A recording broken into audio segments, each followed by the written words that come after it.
Well, welcome back to Lightning Strikes Bowl here in Fort Myers, Florida. Craig Elliott and Tom Carter back here in the booth with us for the Stepladder. Fourth event on the PBA50 Tour this season. Tom Hess, defending champion. Tom Hess, tournament leader here in this Stepladder here this week. Tom, welcome back for one. Yeah, thank you. It's been a while. It's been a little bit. We got the band back together here, so we're not going to do any singing, though. We promise that. No yeah, singing. I can't sing. Maybe Brian, but not us. But our Stepladder tonight, we've got guys looking for multiple titles. A couple guys looking for the first titles. Exactly. Starting out with JJ. He's already won the Masters, but he's bowling James Campbell in that first match, and they just had to bowl the previous match to get to her, which is going to be kind of interesting because this is his third show, James Campbell's third show. Yeah, Campbell looking for his first win, though. He's made a few shows, but he's one of those guys that hangs out with the group, the trailer park guys, every week. Yep. Two of those guys got their titles last year in Haggett and Knowlton. James Campbell would like to get his. He's had some chances, again, his third show, but this is his opportunity now to try to sneak in and get his first win. He's got a good look. I kind of like his odds, but he's got to go against Paul Kaylor, and that's going to be a tough one. Paul, an ex-PBA touring guy for 12 years, finished second twice at the U.S. Open and once in Peoria. He is going to be a tough guy to get by. Well, Campbell's got to get past John Janawicz first. Again, right. No easy task there. JJ, our reigning Rookie of the Year, 2 majors last year. Bookend won the first event and the last event. And then weighed in is Brett Angelo, who all he does is make shows. Well, I think this is his he's made 4 top 8s this year in 4 events. I think this is his 16th show out of like 43 tournaments. So all he does is make shows. Well, watching Brad in what I want to call it this last match was incredible. Watching him make it to the show, and the winner of that match has got to go against the guy that's going to maybe win his 7th title if he wins, Tommy Hess. Yeah, that match with that you're talking about, Brad Angelo and Chris Barnes, was really an epic match. Took 2 60s to win each of the first 2 games, and it's just a matter of who's going to carry towards the end, and Brad Angelo come out on the right side of that one. So here we go.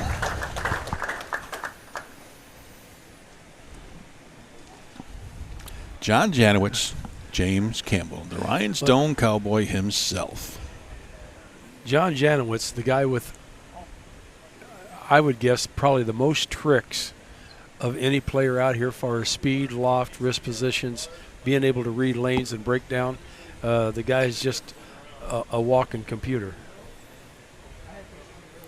Well, he's our version of an Anthony Simonson, right? He's got tons of tricks, and for a living, he breaks down oil patterns. He oils for big events all over the world. Right. So he's a guy. He's not going to get tricked. Again, it comes down to execution, right? Once in a while, we've seen his misses today: 2 8-10s, 2 4 8-10s, the big split. He's not, leaving 2 pins coming in a little light. He's leaving the dangerous ones. So I think speed control is going to be key for JJ. I'm not sure if that's what you're seeing with him as well. And I think the same for Campbell, right? We talked about it last match. Campbell can get amped up. He's got to keep it under control.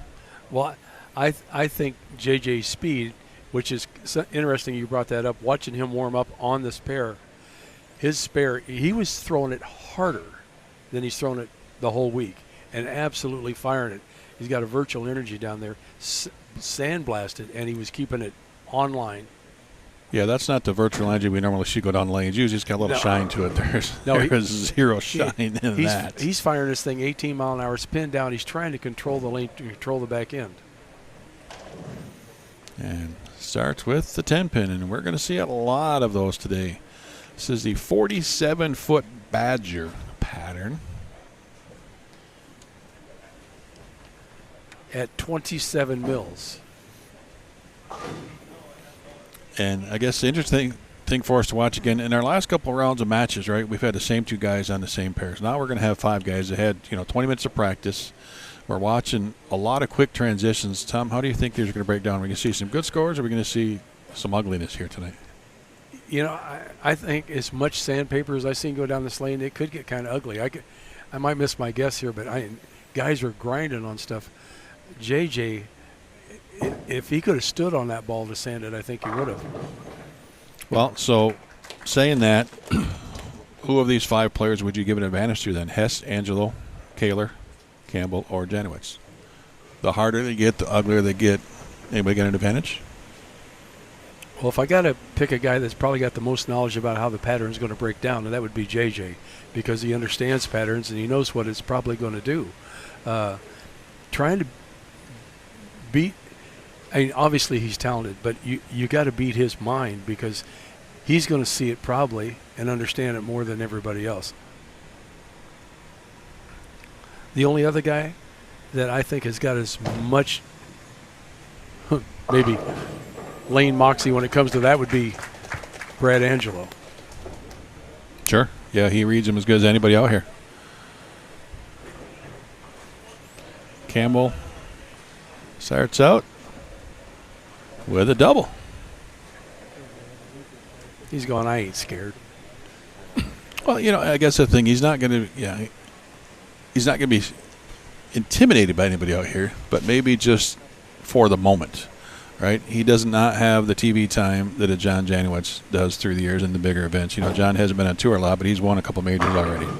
Angelo's been on national TV. Hess has won PBA events, of course, Hall of Fame. So, yeah, I don't think Campbell. What do you think? Campbell's not scared, but it's he just hasn't. He's not scared of JJ. No. It's just the environment, Right. the moment, how to handle that.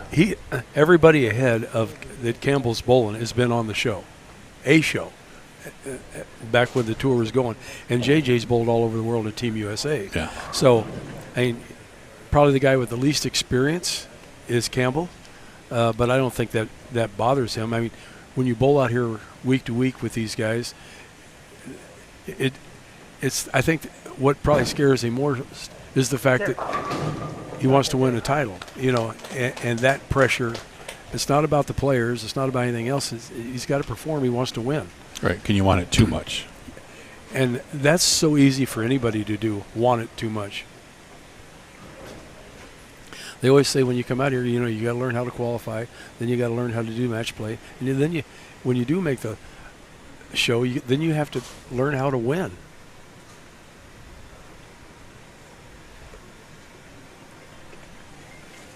Well, here we go. Can he start front three and keep that lead early over JJ?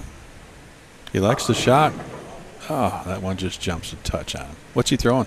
He's throwing an Evo solid, and that's what he threw at the beginning of the tournament. He hadn't been able to throw it today at all, and he thought he could get back into it, but that ball is really strong for him. That's Quantum, right? Yeah, the Quantum Evo. Is that one of the, like the standard Quantum weight block? Yes. Just different cover, obviously, than some of the others. Well, we got a pearl and a hybrid and a solid, but that ball really works well for him, especially with that release he's got. But it just hooks so much. Oh, what a shot! I mean, that's unfair. That's not. Yeah, that's not even right. When you send one over, you should pick them up.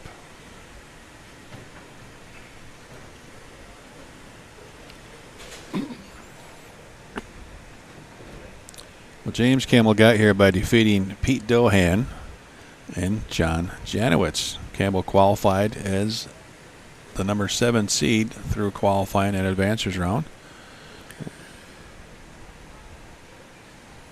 And it just happens that he was the lowest winning seed left, so he's the 7, and John Janawicz with the golden ticket jumps into the 5. Is the highest seeded loser, and they bowl each other again here this round. So just when you think, hey, I beat him, I got rid of him, he's gone. Yeah. No, he's back again. Yeah, turn around, there he is. Well, James got to keep his speed under control, and his natural tendency is to want to throw it too hard.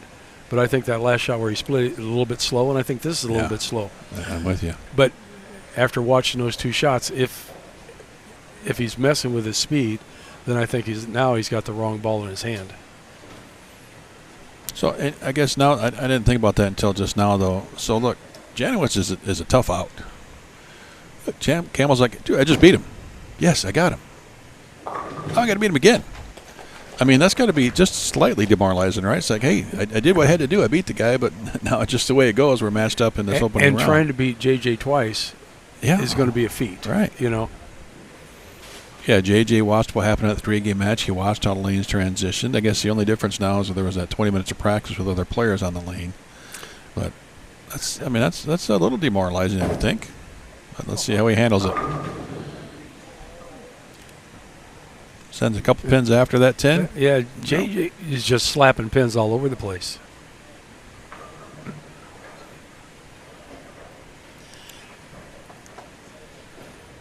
You know, JJ's probably, what, 5'11", maybe 6 foot tall. I don't know if he's quite that tall. obviously lanky. But, man, can that kid fire a ball? He 16-pound orb just chucking it. 16-pound orb, and he is firing it.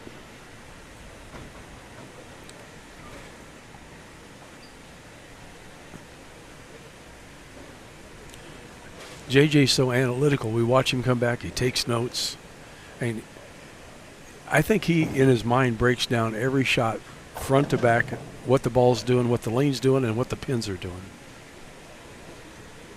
And all of these guys sanded their stuff with 500, so you got to think that that's going to make the lanes change quickly. Oh, that looked just a little in maybe, but he jams it right in there and another 10 pin. And maybe that's what JJ wanted. He goes, if I can make him transition quicker, maybe the guys can't keep up with him. I mean, if you're a lane guy and you know what the pattern is, if I can force a change, sure, why not? Probably got the he's got the highest speed in the tank of anybody left in this field, but maybe even the highest rev rate as well. You think for JJ? Yeah, he probably. Kaylor's Kaylor's looks, but it's a different roll, right. So it looks like it's revving more, and his is more kind of a spin roll. It's not totally right up the back of it. I think JJ and Hess might be close.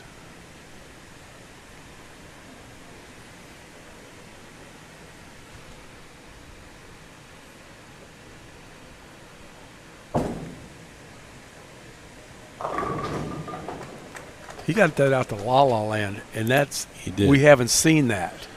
Was that intentional is the question. Well, let's watch his reaction. Let's see. That was out to like 5. Everything has got out to 5 before. It stayed there. Well, but surface. Who was the only person that practiced way outside with a lot of surface? I'm going to guess Tom Hess. Exactly. So maybe he's using what Tommy tried to create.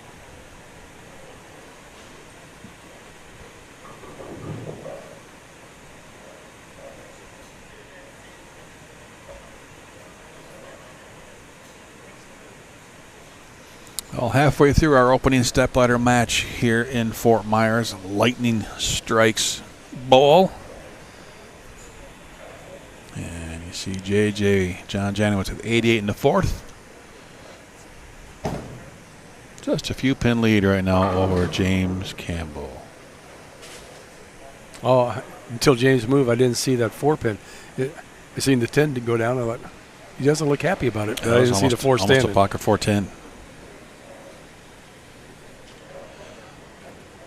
Winner of this match gets a Florida native, semi-local, Paul Kaylor, who's had some experience on TV. We'll get into that during his match, get a little more insight in Paul's experience. But right now we got it's shaping up to be a pretty good opening match here.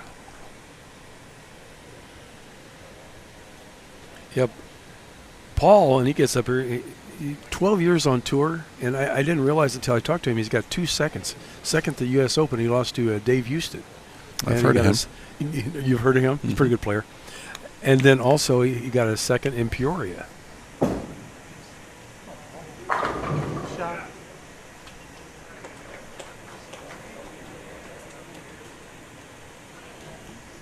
Shot from JJ. A little hesitation. That's 13-7, maybe. So this is kind of interesting. Maybe it's just because I'm geeked out on this. JG's hesitation is more pronounced right now than it was when he won the Masters. He's like little hesitation step. Yeah. Brad Angelo has got a kind of a hesitation step. And if you watch Chris Barnes, he's got kind of a hesitation step. Yep. Yeah, JJ, I noticed that last week. His looks more pronounced this year than what it was last. Yeah, because it almost looks like a dead stop. It starts and stops. Is that just a timing mechanism? It's got to be a timing mechanism. When Henry Gonzalez was out here, he had a nickname, Stop and Go, because he did the same thing. It was like he started, he stopped, and he went.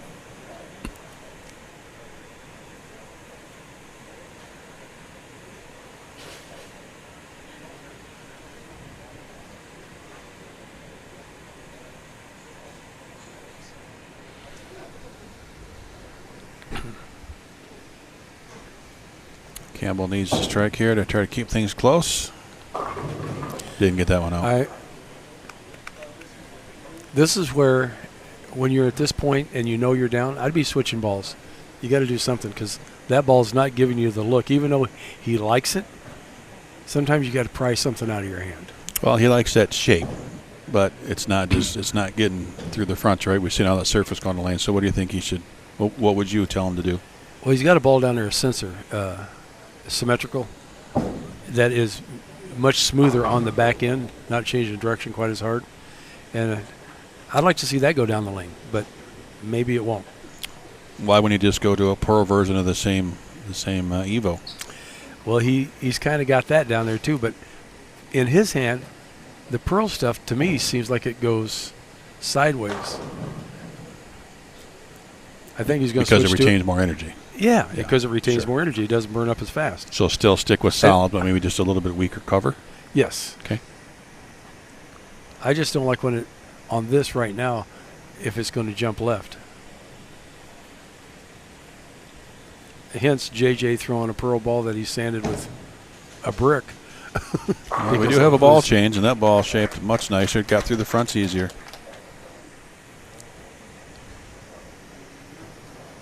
Did not get a good look at what that was. We'll see it come up to ball return here from this. That was an camera Evo angle. response that he had sanded. It's an Evo response. Okay. Oh, no, it's a hammer effect. No, that's an Evo. Wait a minute. Pearl. That looks Pearl to me. God, as it flipped, it looked like an Evo response, but then now it looks like a hammer effect. But look at the amount of oil on that ball, though. You can see that big shiny spot there in the track. JJ now. JJ's taking the front part of the lane right out of play. You see the loft? Yeah, I thought Barnes might think about doing that in the match against Angelo. I really did. But they haven't had near as much play on the lane surface going down as that match did. So James Campbell, 132 in the 7th, striking the 8th. Could be down as many as 36 pins if JJ strikes here. I wish we could get a shot of JJ's shoes. The soles that he has on, they had to come from size 15 shoes. He's got a large base. Oh my gosh. Yeah. Did you see anything in that one that stood out to you, Tom? Other than the fact that he piped it too hard? Exactly. He wasn't shy on that one. He's throwing it 2 miles an hour faster than James is. So Janawicz pacing 226. Campbell can max out at 222. So I go down and talk to JJ before the match. I go, what have you been using? He goes, Eternity Pie pin up, and I got a Magic Gem pin down, and both of them with 1,000 on them. So he comes over here, and what's he do? Virtual energy, something he hasn't been using, wasn't on the list. 12 grit. Exactly. That's what it looks like from here. He was sanding that ball so hard on the table there. He's shaking the table. Jeff Johnson was trying to, literally standing on the base trying to keep it from shaking. He was leaning on it. That's something you don't see people at home in the league do. You know, they take it out of the box and they throw it. They don't really want to change surface a whole lot. It looked too pretty on the shelf. I don't want to change the surface. Have to change surface, and again, slow for Campbell. Mo Pinnell used to say 70% of ball reaction is ball surface to lane surface, tires meeting the pavement. The other 30% is more surface. Yeah, exactly. See, now I don't like that. Did you see Campbell? He started to go and it stopped and backed up. Didn't reset. Well, I think, and he's just stuck there and missed that. I think he thinks he's beat anyway. Now he's just going through the motions. I think he just gave me the hiccups.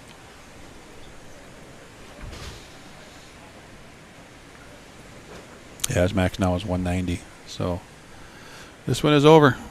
John Janawicz will move on to match number 2 against Paul Kaylor.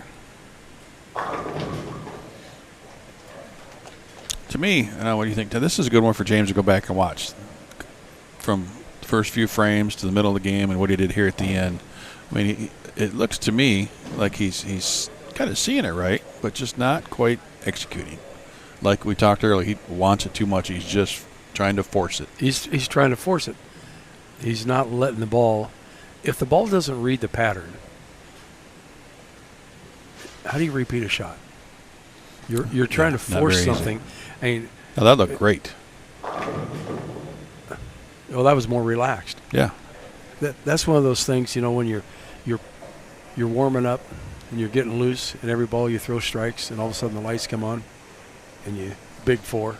You just get so wound up inside. And if you could bowl like you're practicing all the time, obviously you'd bowl a lot better. But the greats figured out a way to control their mental, and a lot has to do with breathing. Most of them. Yeah. But you got to breathe. You got to slow down time. And I think when you're in a one-game match, you want it so bad. If you haven't won, it just flies by.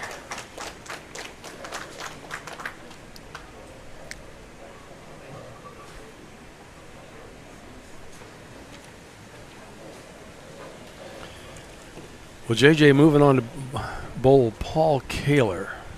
He's a 12-year touring pro, a second at the U.S. Open and a second in Peoria in 2001.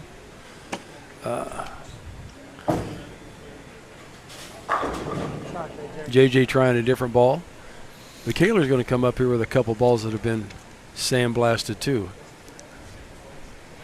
And this to me is something I always found interesting in Stepladder finals, where the guy just finishes. He didn't get any more shots, so it's fortunate JJ can try something different. But Kaylor's going to get 8 shots. He's going to really change the lane with all the surface he's using. I mean, if he goes 4 and 4 or whatever he does. But again, JJ, he understands that. He sees it. See, he's going to ball with a little less surface. He's going to the Eternity Pie he talked about, and that's actually got some lane shine on it and a real light 1,000 on it. But Kaylor's got a GB5 down there. It looks like a softball. It's been sanded so much. It was white.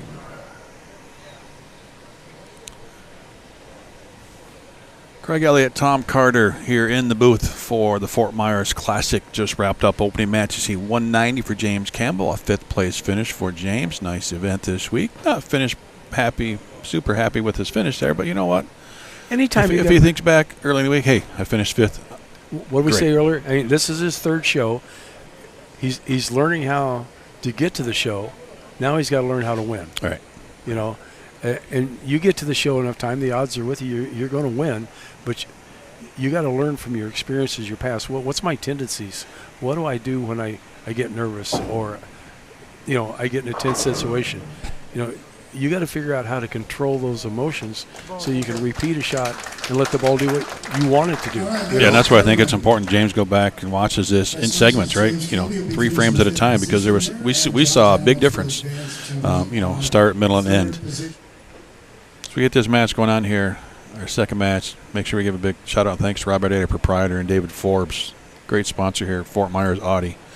Year in and year out. We'll see those 2 gentlemen for our check and trophy presentation with our champion later. Do they get an Audi?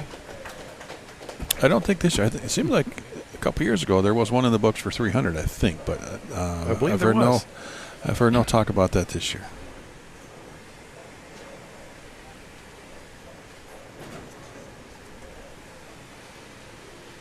And you see at the end lanes our 3 champions in this Stepladder: Hess, Angelo, and Janawicz, all still alive. JJ starts with his strike. Paul Kaylor, who goes by PK.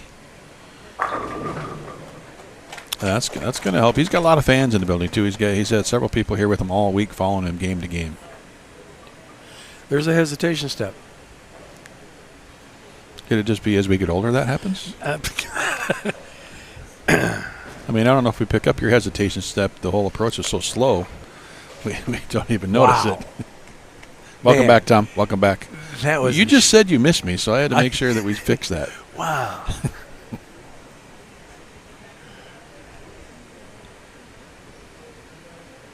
I only got one guy that shuffles his feet more than I do back home, Dale Ray. He never picks his feet up. So he just tries not to trip over the approach, huh? All right. He's staring it down. Okay, we got a ball game here. And if there's anybody in the Stepladder that's familiar with Paul, it's going to be JJ, right? They're both bowl, I'm sure, a ton of events in Florida in this area, so they're very familiar with each other. And Paul's got good speed too. I mean, he's able to fire it, and his roll is totally different.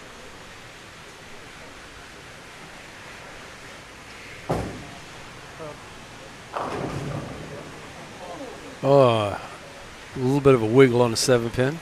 Well, but what I see there, though, is remember the last couple matches for JJ before the Stepladder, those are 210s, right? That ball doesn't get up there and just leave the weak 7. Those are the shots that he's throwing, the 2-4-10 or 2-4-8-10s. Right. So with all the surface I think these guys have thrown, that helped him a bit on that shot.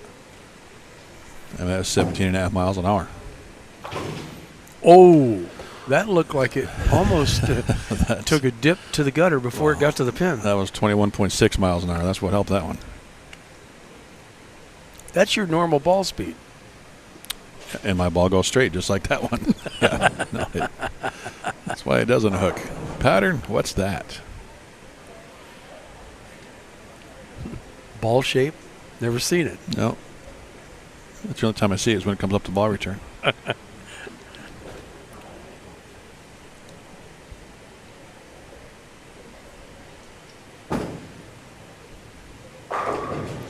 Okay, was it my imagination or on that approach right there, one, he changed his hesitation step. It wasn't as pronounced. And a little bit loft and a little firmer. So not only did he change what he's doing, he just changed his timing. Easy, said nobody. Everybody can do that. No. Well, I mean, go back to last match. I do it without trying. We saw James Campbell stutter step a couple times, and it cost him that one open frame. So yeah, what JJ just did, it's not something that everybody can do at ease like that. We'll see if he keeps that up. Kaylor gets the pins to fly, and 10 pins says denied. Look at the forearm on Paul, his right arm. He doesn't use his left arm for anything. He's a right-handed Ryan Simonelli. Yeah. And Kaylor has a pro shop in this area too, right? I believe he does.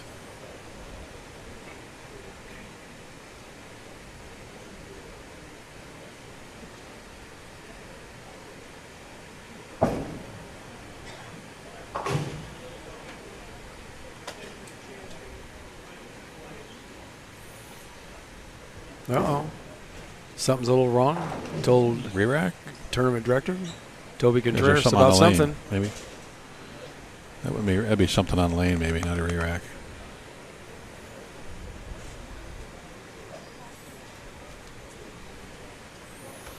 Well, early on, Tom, we've seen 2 strikes and a spare for both players. You see anybody right now that's got any type of advantage again early? Crickets.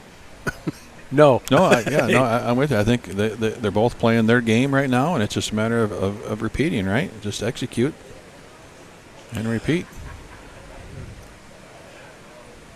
Well, even though that Paul hasn't bowled a lot, they both, obviously, JJ looks that way, but Paul looks very comfortable.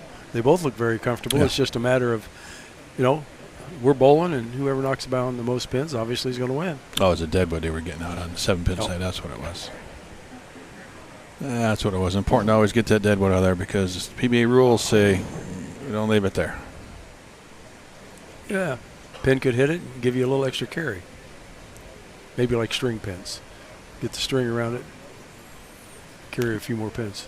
Hey, anything helps.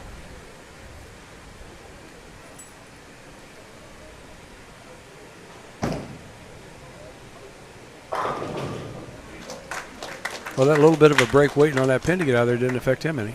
He looks very comfortable right now. Very, very comfortable. It'd be nice to bowl that relaxed.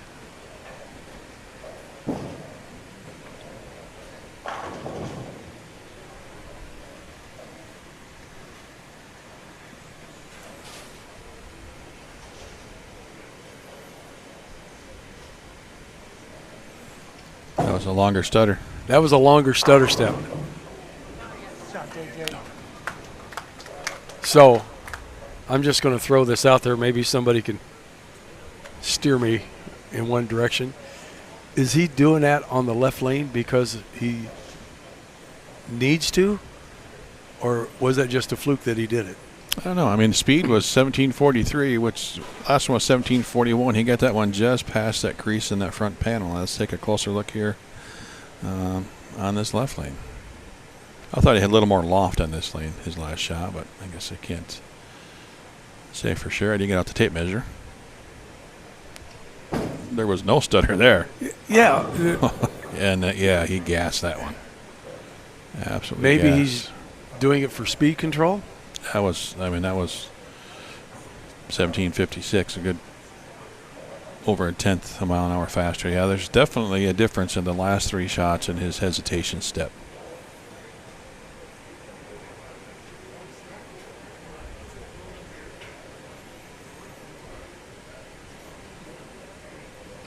Well, on his spare shot, there's no hesitation at all. Well, maybe it's just a subconscious thing.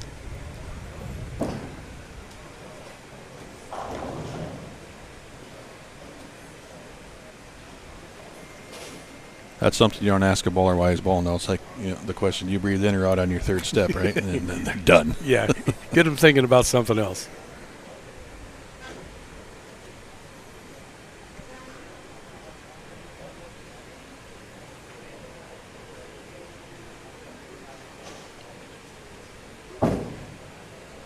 Oh, a little fell off that shot a little bit. Didn't matter. Well, and he almost got the break. So I think that's if that's me, I'd like to see that, right? You know, I got a little bit right. That's okay. Still came back. Leave it 10 pin. Okay, I got some room.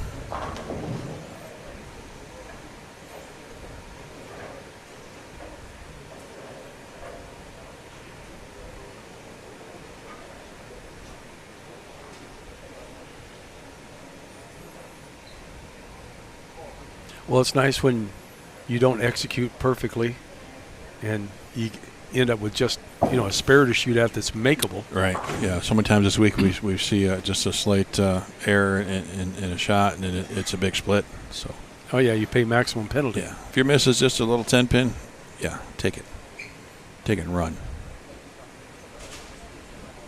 It's kind of unusual to see the guys on the show fall off. You know, most of them post until the ball hits the pins, and they stare them down. Well, 89 in the fourth, spare up for Kaylor. 89 in the fourth, spare up for JJ. I'm going to say they're even right now through these first 5 frames. I did that math in my head, Tom. Are you impressed? I am impressed. You're pretty good at that. You didn't have to write that one down. Nice shot.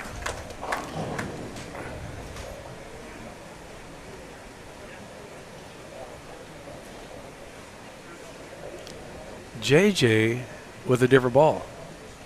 A reality? That wasn't on my list he told me he was going to use either. I'm not surprised.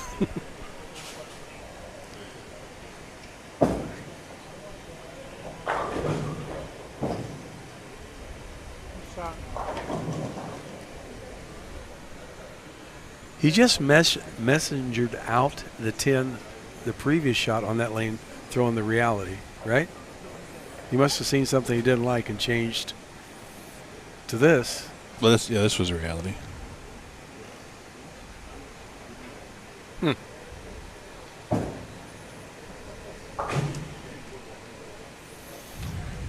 All right, makes a spare, no problem. But now he's down in the match by just a little bit.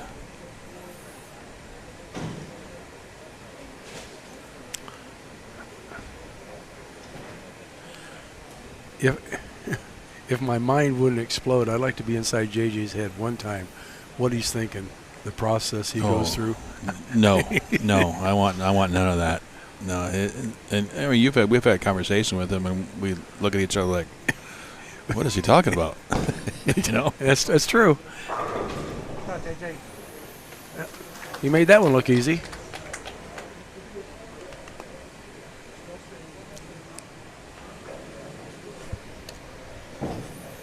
Can you imagine that? I know you probably don't see a lot of Disney movies, Tom, but there was one a few years ago with all these little characters, and they were Inside Out, I think it was called. They were basically in someone's brain. All these, it's like, all the different thoughts. Can you imagine what that movie would be like with JJ?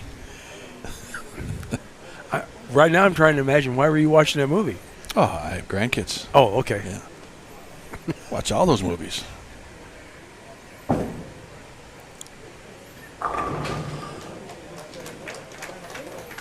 Paul isn't scared. No, He looks like he's been doing this week to week.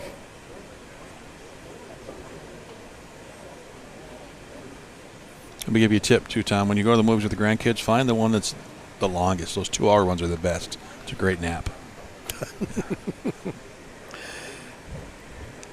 I don't have kids. I don't have any grandkids. I got 2 dogs. I could loan you a few. Kaylor with a chance to get up here and really open up a nice little lead. He can strike here, be at 139, give him a 21-pin lead over John Janawicz.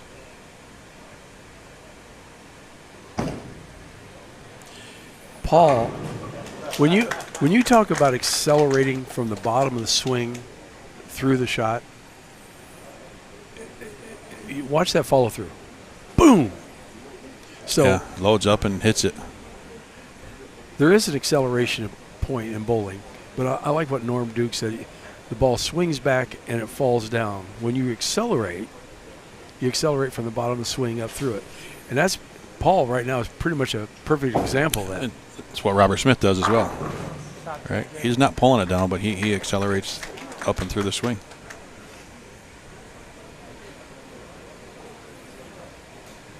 The guys that get in trouble accelerate from the top of the swing down, and that's when you're pulling down on it, and that's when your shoulder rolls forward, your hand gets to the side of the ball, and everything goes bad from there on. That's why everything hurts. 11-pin difference now through 8 frames. John Janawicz, Paul Kaylor. Stepladder match number 2. We have Brad Angelo waiting for their winner this one, and tournament leader, defending champion, Tom Hess. Looking for his 7th win. Got his 5th one here last year. Uh-oh. What did I say earlier? What's his miss? His miss is the 210 combos, where Kaylor's miss is just that 10-pin. Big difference. Big difference. He kind of put Paul in the driver's seat right now. And that wasn't fast. That was a half mile an hour slower than what he's been doing. Obviously. So that was a miss to the right. Yeah, hit he the missed OB. it. Yep.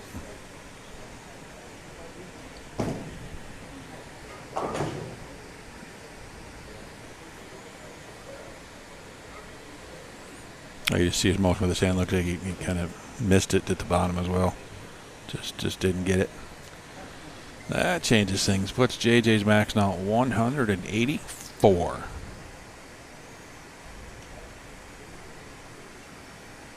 So 214's max for him. If JJ strikes out, Paul's going at a 259 pace if he keeps this up. That's a tough one to walk out when you thought you just flushed it and the 7-pin's still standing. That's the first one you actually got a little quick on. About a half mile an hour faster than what he's been doing. But again, so his 2 misses. Miss right, 10-pin. Get a little quick, 7-pin. That means your feet are in the right spot and you're playing the lanes pretty darn close. Right.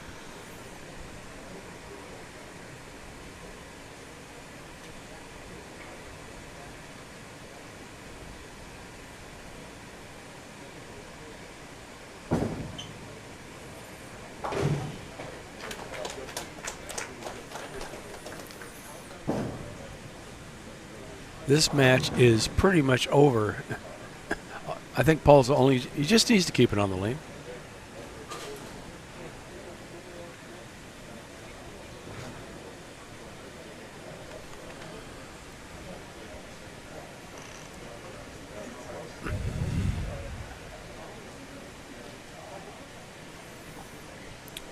Yeah, he needs 9. 8 out would be 214 with potential tie.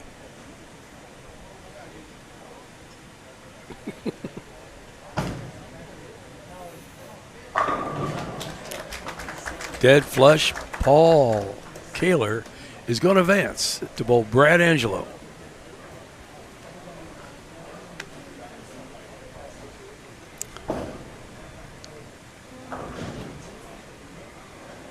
And I think Brad will be playing them totally different than where Paul's playing.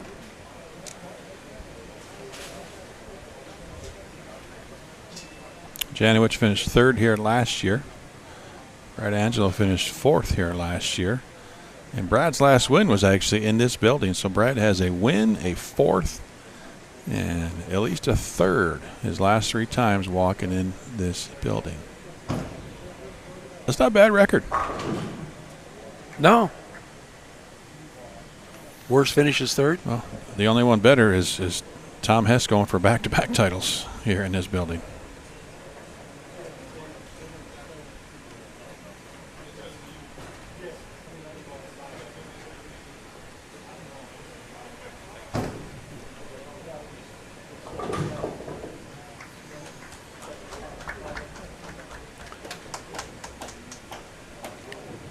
Well, Paul took down one giant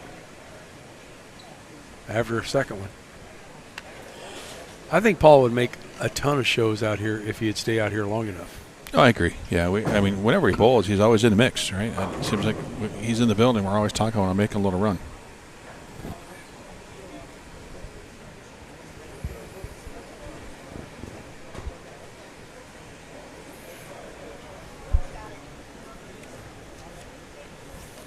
So Brad looking for his 2nd title on this tour, even though he makes so many shows. He just hasn't been able to get to W. I know you got the stats because you're the stat guy, but it seems like he should have more than that because he's made the show so many times. I think it was Aberdeen. I went down and talked to him. I don't know, whatever. One of the early events he makes a show, and I said, "Well, you've got what, 3 or 4 titles?" He said, "1."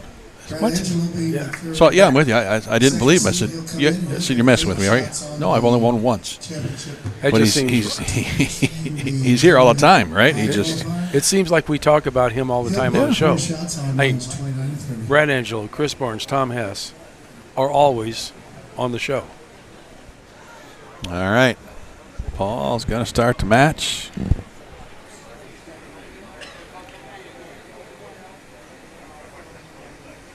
Now they're allowed to freshen up their balls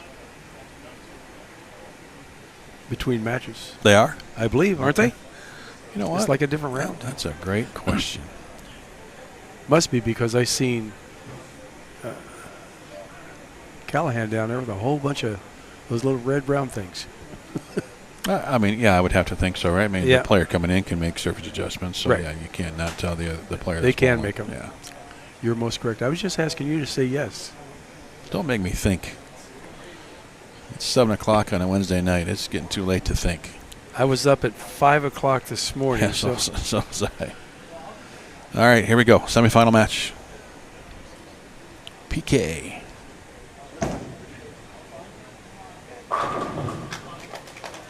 We got a little amped on that one. A little bit. That's only the second shot that he's fallen off.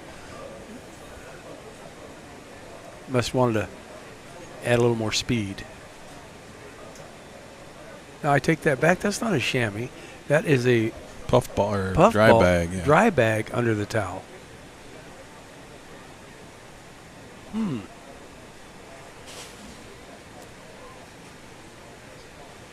everybody's got their own little idiosyncrasies on how they like to get their prep in and how they like to wipe the ball off. All right, little light mixer, but take it.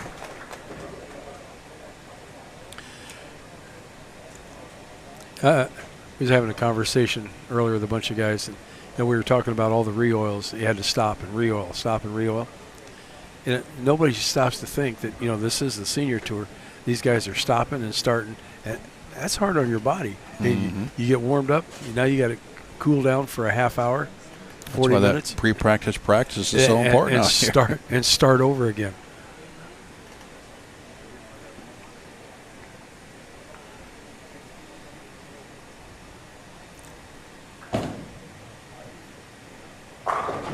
And I think our bodies would be good for one stop.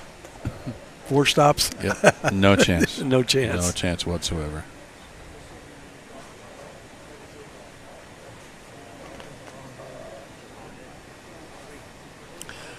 Well, that GB5 started out earlier looking totally white, and you can see it's soaked up enough oil. It's blue again. It's got a little different sheen to it right now.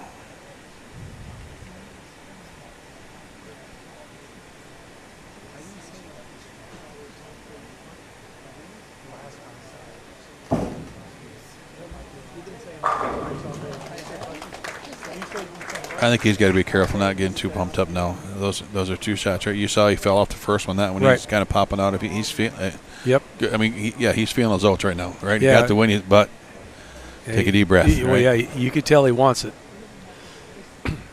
because the previous shot he only fell off that one shot. And he was staring him down.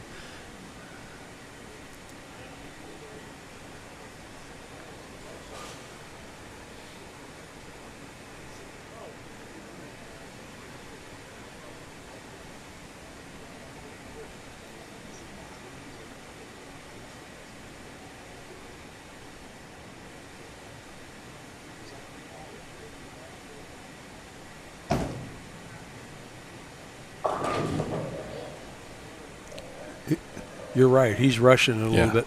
Yeah. He's not as fluid as he was that first match.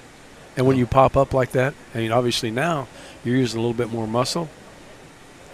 That shoulder rolls forward. You're pulling shots. You know, you're trying to fit it now. Just relax and roll the ball. Those feet got really quick.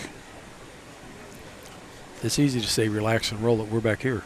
But, I mean, it's so easy to see from our angle. And this is not a spare you want to be shooting at. No, on the this pattern 3-6-10. Well, that was a miss that one. Yep. Missed it so much you made it. Well, that's about the only way you make it. Either you make it the right way or you miss it so bad that you get it.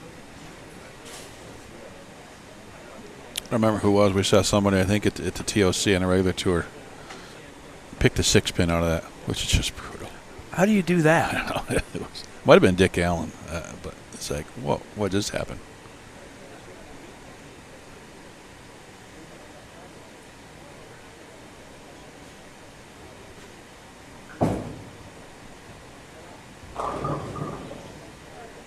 That ball just didn't read at all. No. Brad Angelo, one of the few guys out here that actually doesn't slide, has rubber on both sides of his shoes.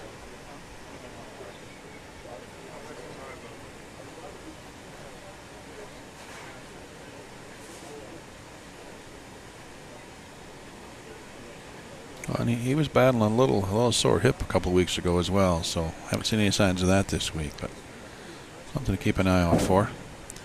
Well, you would think planting after we get older would be a little bit sore on the hips or the knees. I think Brad's got to be 53, I think. Give or take a year. Maybe 54. He's been at this a long time. 2 titles on the national tour. 16 regionals. 1 win out here on this PBA50 tour. And he won Saturday here in the sweeper. So again, in this building. I think he likes it here. They had a pre-tournament sweeper. Yeah, about over 80 entries. Yeah, I missed that. I was driving down here.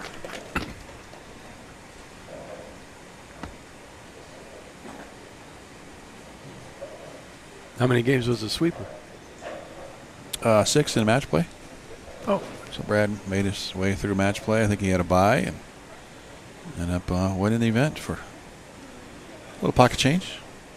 There's something you haven't seen for a while. You see that? Yeah, I saw him do it a couple shots ago on the left lane, too. I wasn't sure if he just wiping it up, but actually stuck his thumb in there with it. So. Yeah, so he's trying to force the blood out of his thumb. His thumb must be swollen a little bit. And when you do that, forces the blood out, makes your thumb smaller so the thumb hole doesn't feel quite as tight.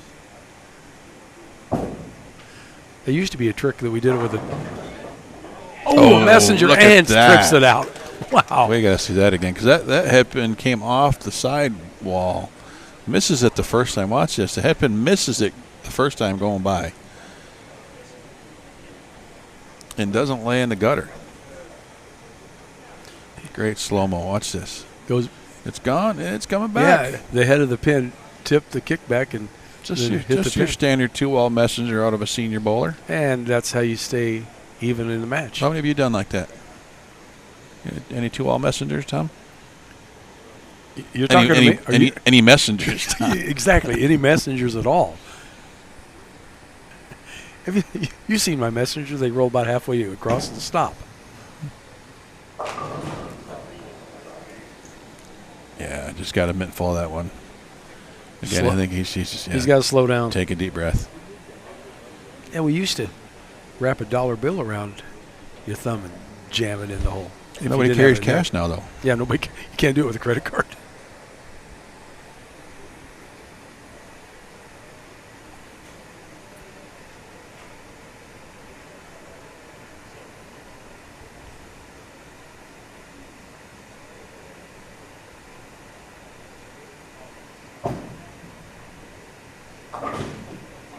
Ooh.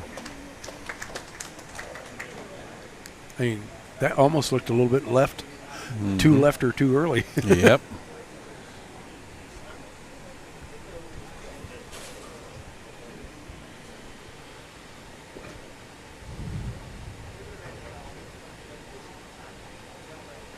Well, Brad, just the one non-strike so far. His last shot here on this lane. Kaylor 87 and 4th. That was a great shot. That was that long extension follow through, and he was just there the whole shot. That's what you like to see.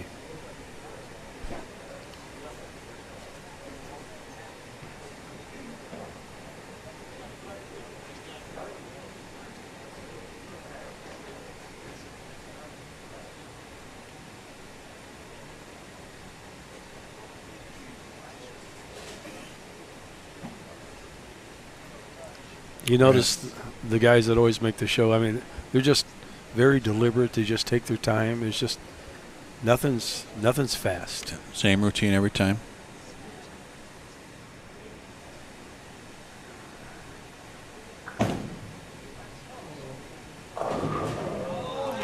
Ooh, that was like 17, 18 at the arrows and out to about 8. I didn't think it was making it back. I didn't think it was making it back either. That had 210 written all over it.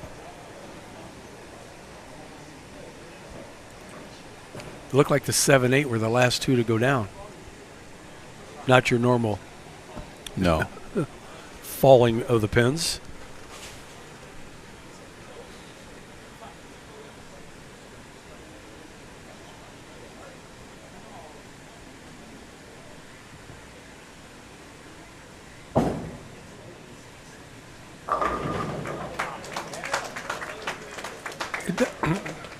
Another deadwood to take care of on lane 28. We a little short delay here. You see just on the 10-pin side.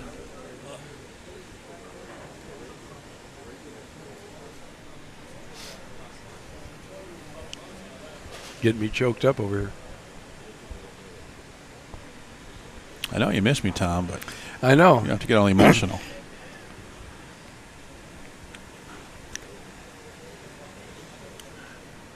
Not used to this hot weather. We don't have this in Columbus, Ohio. And did I hear that there's a birthday in the PBA50 family today? Is that right? Mrs. Keene? Oh, Chris Keene's wife, yes. Yeah. Happy birthday. Well, now he should have won for Yeah, I think he was wanting to win. That would have been a nice birthday present.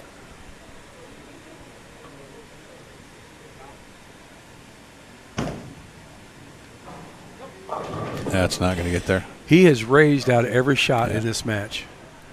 Yeah, he's out of sync now, out of time. That ball had zero chance of making it back. And now he's thinking. I mean, the mind's really going. He's thinking, I'm glad I only left a 2-8 because that's it's makeable. Got the 10.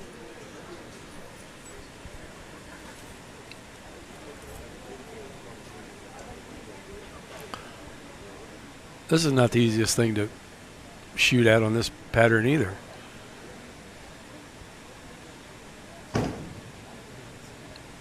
Got a hook. Okay. It's got a hook. I wasn't 100% confident about 45 feet. I don't think you were either, were you? No, I seen it miss both ways this week. Brad with a pretty good lead now through 6 frames. It's the same thing. Air, glasses, Yep. raise the arm. Then, so his timing mechanism, right? We've seen some hitches in some of the approaches, but it's in his arm, right, where he pushes it out, pushes that ball out and kind of stops. Yep. There it goes.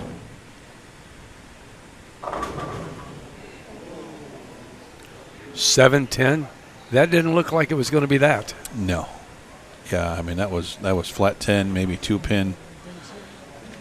Not 7-10. He's totally surprised about that because he was posting the shot like, there's another one.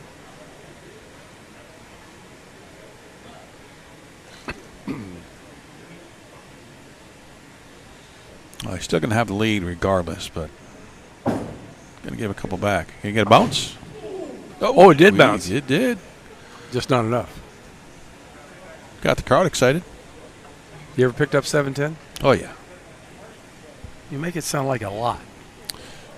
A couple. Yeah, a couple. Couple? Okay. So made it once where the ball hit the 10 and the 7. That was a fun one. You're making that up, right? No, 100%. Remember that old white motive sniper? Yeah.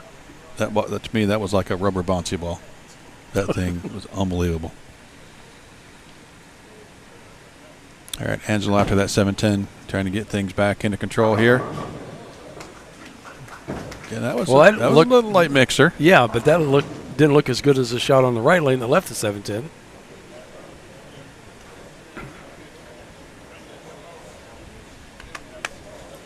So I go from here to Chris Keene's place, Lehigh Lanes, to have the first ever PBA50 regional on string pins. Very nice. Very, very nice. You ever bowled on string pins? Just did some testing at Brunswick years ago. Worked on a project with a local community center to install some lanes. Oh, 2, 4, 8, 10. There's the miss that we thought we were going to see on the left lane. Pops up on the right lane. Not the new version, these new Cubica edges. I have not bowled on them. I've seen them quite a bit, but haven't bowled on them yet. So I hear good things. I'll tell you what I was shocked with watching the videos that Chris was posting. It took him like 2.5 days to replace them all. I mean, it was fast. It took them a little longer than that, but yeah, they were quick. Yeah.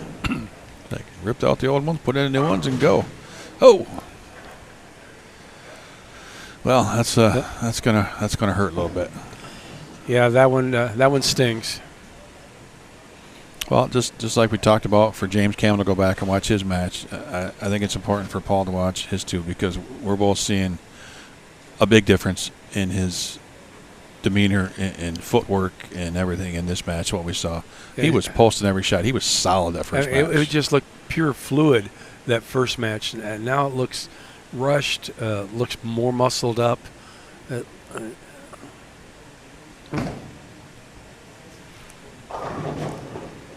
And what I said earlier, I said if he gets in trouble, he likes to see a certain shape, and if it isn't shaping his way, he's going to try to force it, and I think that's kind of what happened. He's going to make that shape happen. And maybe another question for Paul is, did he not freshen up his surface on that GB5 between games? Because we're both seeing it's definitely got a little lane shine to it now. Unless he has a second one, I don't know that. But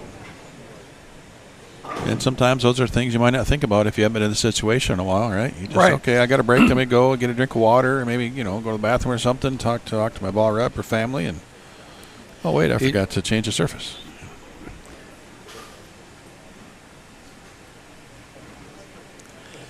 Well, as a ball rep, we just give the suggestions that, I think we need to freshen it up. But if they feel confident with what they got, I mean, they're going to. Oh, yeah. We're not going to change. I get that. Yeah. We're just going to give them our opinion. Yeah, it's like the caddy, right? Hey, I think you should hit the 9. Right. I'm hitting the 8. Okay. Yeah, you're the one making the shot, and there's a break. Makes up for that 7-10, maybe. Yeah, So you leave a 7-10, and then you kind of throw it really crappy and get a strike. Yeah, he's got to love this game. He's changing goalies now. That ball is not going to see the lane again, I don't believe. He's checking the score to make sure. 202 the max for Paul Kaylor. Yeah, just maybe not. Yep. Maybe not yet. He's going to make a ball change, but he's not going to one out of the bag. He's going to one he's thrown before.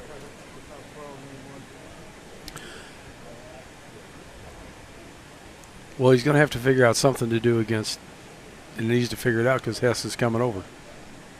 He just needs to get good count, but he didn't want to risk any crazy leave. Now he could throw something else.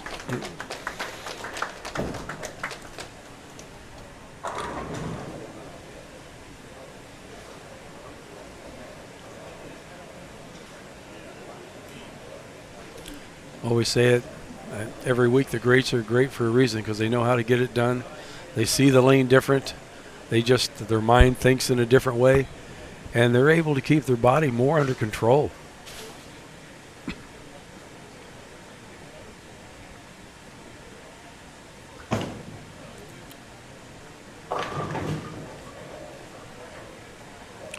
I think that was a different line experiment shot. He came back shaking his head going, that's not going to work. Yep, just fishing. He knows that's not the one.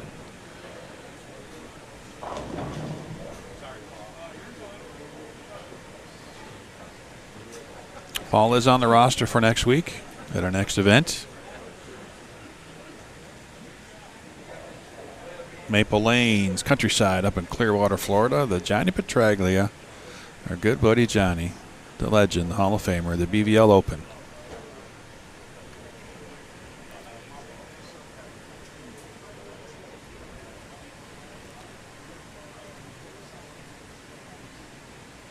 Brad just went to a summit.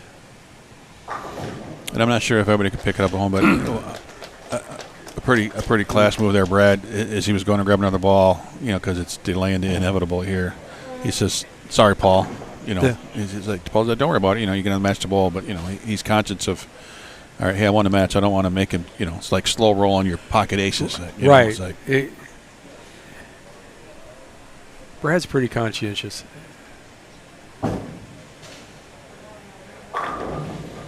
no reason not to think Paul Kaylor could be back in this spot next week on a similar length pattern. I think that pattern's more wide open than this pattern. A little higher scoring. Yeah, this one was so much like you had to play a tube in a certain part of the lane. You had to get, because if it got right, it never came back, and if you went left, it went left. But I think on Johnny's pattern, you got a little more free hook down lane. The scores, I think, are going to be pretty high. Not a bad thing. Not a bad thing at all. Paul's going, why now? Well, I mean, we know it, right? Pressure's off. Pressure's off, right? Pressure's off. Yeah, you're not thinking, you're not stressing, you're not trying to make a strike. Yeah, you're not pulling down near as hard.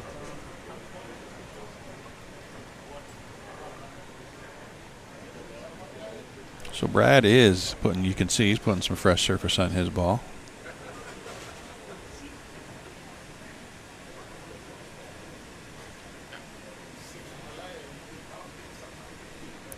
Tom Hess, our defending champion and tournament leader. He lost the lead after 2 games this morning. Janawicz snuck in and got it, but then he comes back, shoots 297, ends up leading this event after the advances round, looking for back-to-back titles here. And his 7th title here on this PBA50 Tour, 2nd of the season. Congratulations to Paul Kaylor on his 3rd place finish. Like you said, Paul needs to go back and look at this video. 100%. He's going to see himself strike out. He's going to see his demeanor change. And if he could have kept that, I think, through that whole match, he'd have been in the winner's circle this time. He just got a little amped up. All right, championship match here. Here we go. Brad Angelo and, Tom Hess bowling for another title. Seems to be a weekly thing, isn't it? That's it's his 3rd one, or excuse me, his 2nd one in 3 events. His 3rd one will be next week. So we'll clip that soundbite out for next Wednesday. He's staying with the absolute power. That looked a little more aggressive. I like the roll. How about you? I did. a little more speed, a little more launch onto the lane.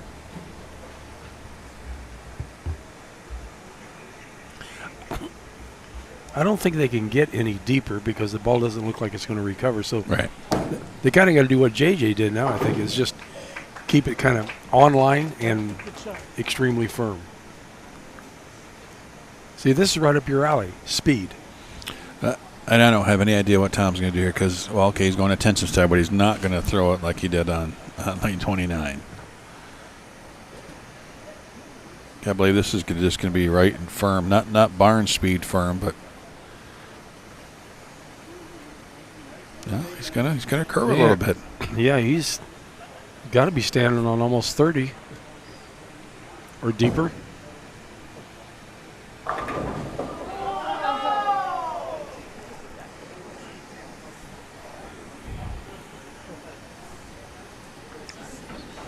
Okay.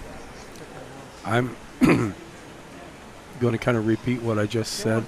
I don't think it's a good idea to get too deep because I don't think the ball is going to recover very well. Well, yeah, not that ball. I mean, it's a Pearl A sim, but and it's not near as big enough engine to get her back.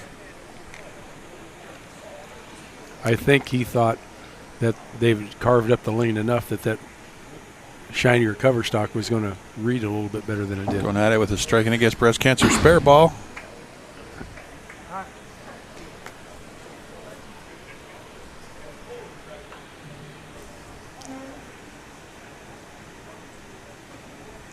Well, in the qualifying match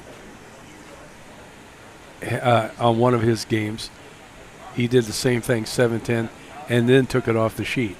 So just because he started that way doesn't mean that he's going to finish that way. Oh, absolutely. Absolutely.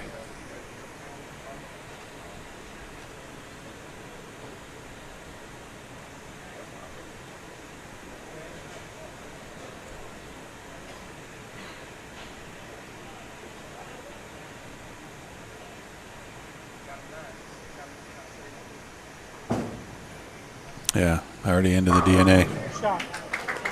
That didn't take long. That was a one-shot trial.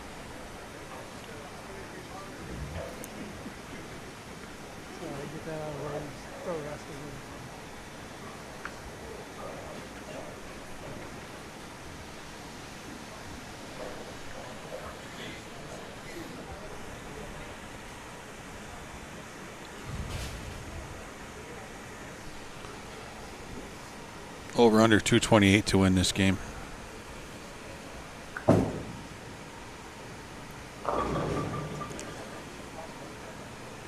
That just doesn't look like the right ball in his hand. It's like he's having to work that ball too much.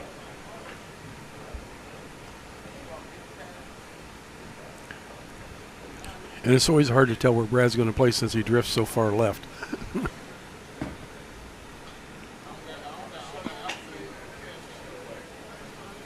Yeah, he's going the opposite direction of Tom. Tom's going left to right. Brad's going right to left with his approach.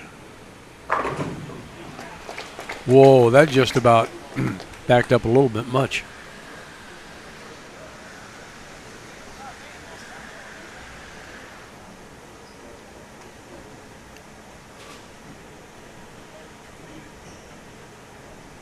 Brad's sticking with that ball.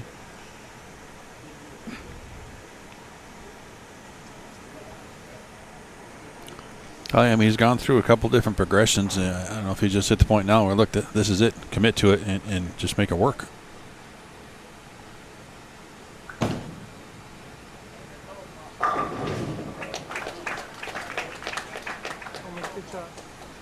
I've always been kind of in awe about how Brad can walk away from his target and still get the ball to go right. Physics don't say that could happen. Well, I was watching his footwork where he was standing. It looked like he was standing on 12 or 10 rather, and ended up on 22. But he got the ball back out to like 8, and I'm stuttering here, but like you said, the physics just don't make a lot of sense. No, it doesn't make sense. Yeah, point A to point B with point C in between there somewhere. I'm trying to figure out if he lines up with the center of his chest to his target. I don't understand how he sees it. Ted Hannes, back in the day, I mean, he drifted, I don't know, 2 lanes left, and crazy.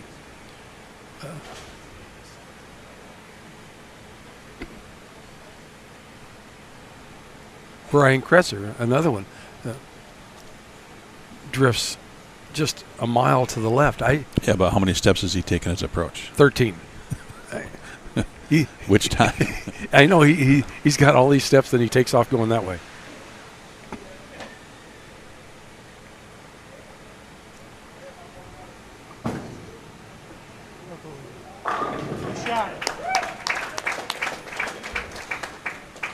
You know, most of the players that with these new balls that hook, they all, and especially like the two-handers, they all go to the left. You know, you don't see anybody do what kind of, it's kind of old school for Tom. What he does is he walks a little bit towards his target, you know. But that still has an inside-out arm swing.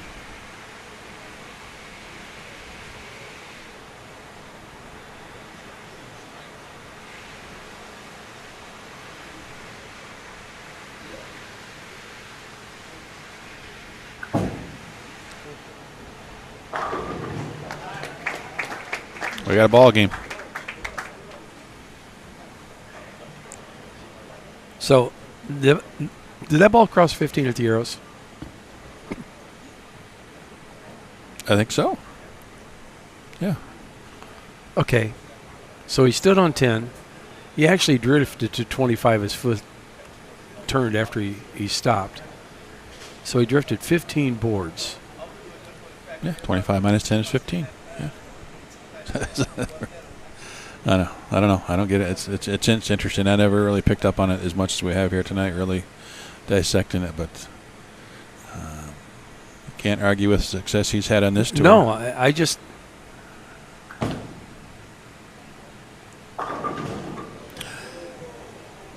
mean, there's only one guy in the same time period that's made more shows, and he's bowling them, right? I mean, these two guys, between the two of them, one of them seems to be on the show almost every week. It almost, I'm just going to throw this out there. He stands on where he stands. He's crossing 15, but it's almost like he's lining up his target with his left shoulder and then walks and lines it back up with his right shoulder, which doesn't make any sense. Well, not when you say it out loud. No, not at all. No, it doesn't. I'm just trying to compute. Because if you're looking at 15 and you're standing on 10,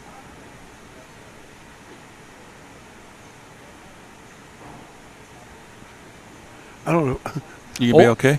Yeah. Old school.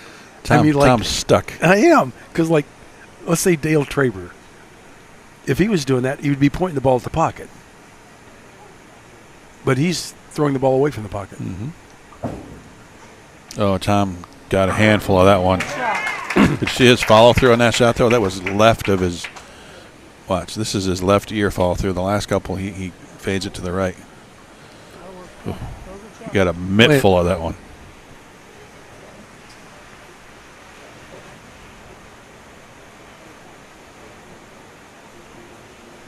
He's getting a little amped up, you can tell. Mm-hmm. It's like, slow down, walk it out. He wants to just keep adding to that trophy case, adding that legacy. He wants to get back-to-back titles here in this building. Remember, this was the title last year that got him Hall of Fame eligible. Remember that interview with Dave Lamont after he won? It was very emotional. And now we saw the culmination of that a couple of weeks ago in Akron when he in the Hall of Fame, he got a little emotional there, I heard. Yeah, a little bit.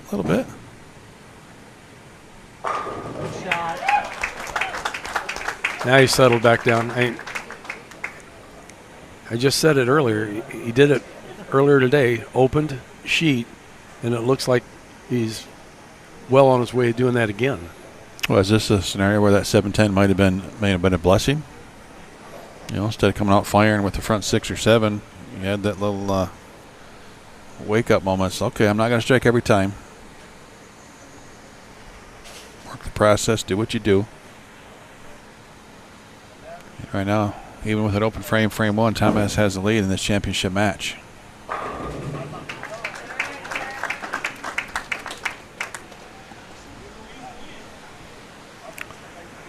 Well, Brad Angelo isn't going away, but he definitely needs to fill a whole lot of frames with those X-looking things to make this a match. Yes, 256 possible.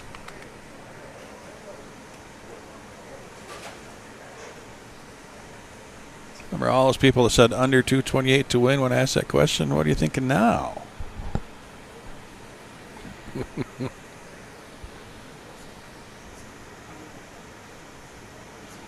What's halfway over? What's the over-under?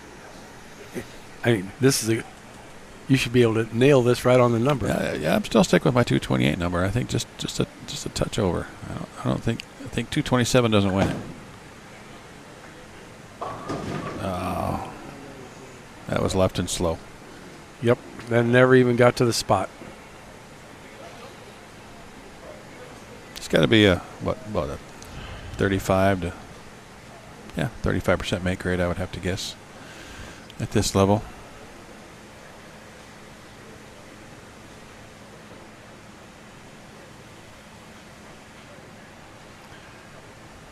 Well, if he don't make this, Tommy's pretty much locking this match up early.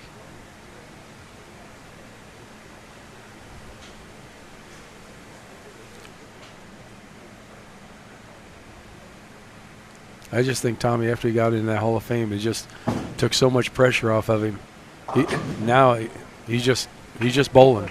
Yep. He's just a bowler now, doing his thing and doing it well.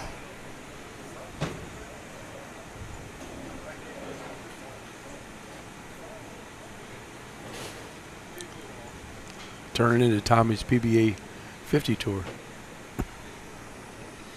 He was joking yesterday. We get done. I talked to him. So how you doing? He said, I'm mad. I said, what? Well, I'm not 500 over. I mean, but yes, he's joking, but that's his mentality. I don't care if I'm in first. I want to be in first by more. Right. You know, and that's just. I'm never in first enough. Right.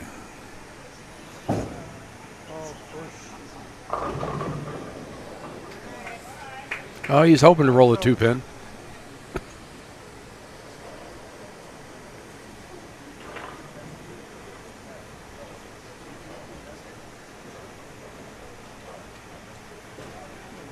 He's just got to stay cool, calm, and collected, and he'll be picking up his 7th title. I think Brad Angelo is getting ready to change balls. He's over there wiping down something. Well, Hess is pacing 228 right now.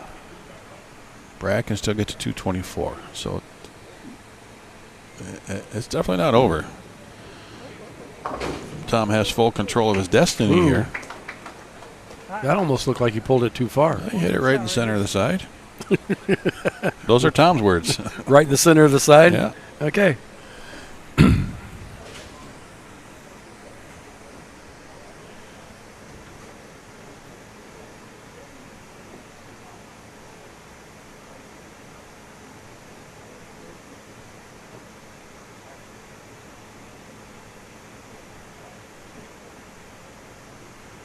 Big breath to relax. You see all the players do that. You letting that air out, just trying to stay as relaxed as possible. Last thing you want to do is get up there and hold your breath. Yeah. Nope. Never a good thing.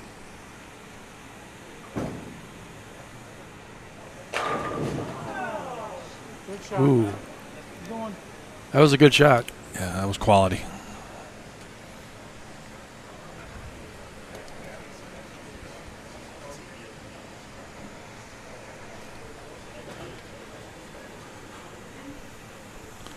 Janawicz defeats Campbell first match. Kaylor beats JJ. Brad beats Kaylor. And here's our championship match.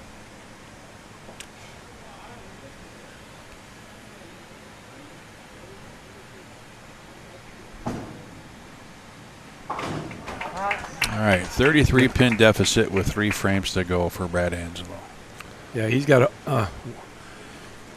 Well, he was wiping off another ball. Maybe he was just cleaning the stuff to put it away. I thought he was going to throw it. It looked like he had an eternity pie in his hand.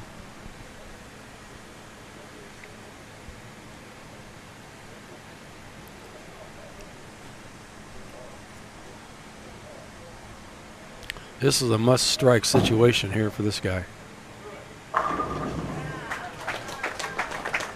Kind of like that.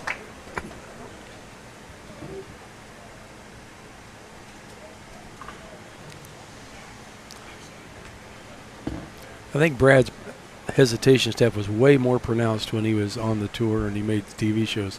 He was just like dead stopped.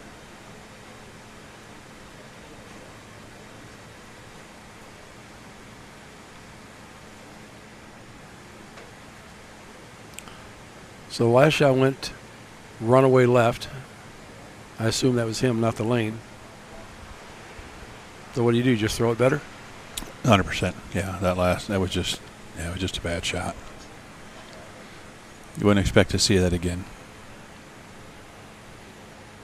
Unfortunately, it could be one that cost him the match. That ball he was hoping it was going to turn over. I think he adjusted off of that last shot also. Looked like he went a little bit deeper, but the ball just never read. Yeah. Made sure he got it right. There's plenty of drives out there right now to get the ball to make the tip, but just didn't have the right angle of entry there to get the 10 out. Best he can shoot's 204.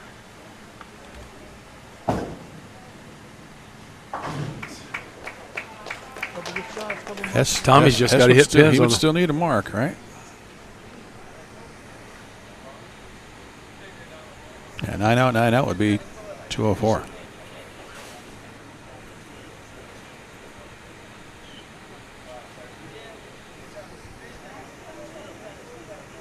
Not trying to create any funny business here, but we've seen it how many times today? I know. Just need a mark. All you need is a mark. And then you leave the what was that? 2-8-7-10. 2-7-8-10, right? Yeah. I'm sitting there thinking in the air, what pins were those again?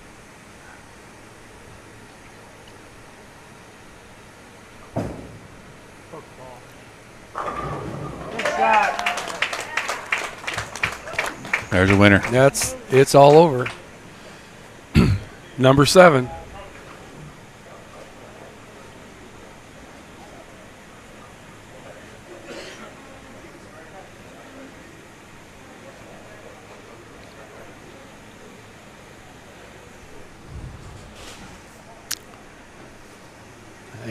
He doesn't even need to take any time now. He can just get up and fire away. Yeah, a little victory lap here.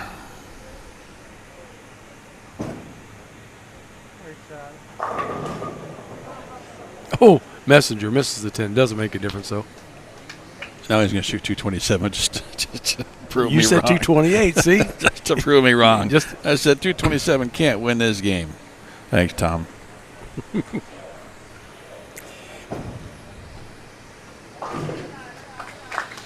Tommy Hess with his 7th PBA 50 title. He was just a match away from making the show last week in the Villages. Lost to Benny Hafes. Comes back this week, so it's not happening again. 227 for the win. Congratulations, Tom has title 2 on the season, title 7 on his PBA 50 career in 3 years.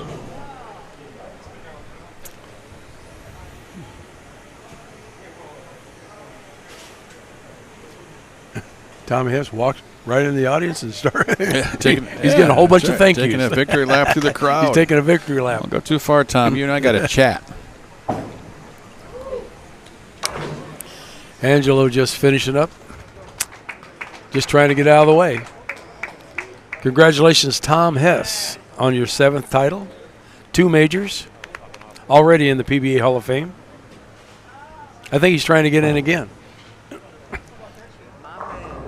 If he wins another 5, can he get in twice? All right, congratulations, Angelo, 2nd place finish.